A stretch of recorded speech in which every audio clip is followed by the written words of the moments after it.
તો ઉત્તરાયણ દરમિયાન પતંગની દોરીના કારણે અનેક પક્ષીઓ ઘાયલ થયા છે ત્યારે ગુજરાત સરકાર દ્વારા કરુણા અભિયાન ચલાવવામાં આવે છે। સરકારના પ્રયાસો સાથે વ્યક્તિગત સ્તરે પણ પ્રકૃતિ સંરક્ષણ માટે સમર્પિત લોકો કાર્યરત છે।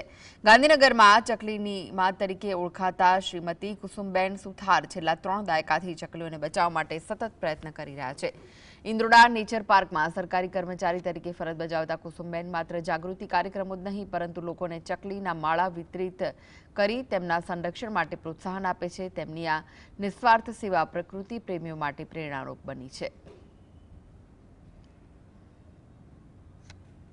ઘરે શેડ હતો એટલે પહેલા મેં ત્યાં માળો લટકાવ્યો અને એમાં મને રિઝલ્ટ મળ્યું, ચકલી એમાં આવી અને મને ખુશી થઈ। પછી મેં ધીરે ધીરે મારા ઘરે ચકલીઓની સંખ્યા માળાઓની સંખ્યા મેં વધારતા ગઈ અને મને ધીરે ધીરે બહુ સારું રિઝલ્ટ મળ્યું અને હું એ કરવામાં એક સફળ માતા બની।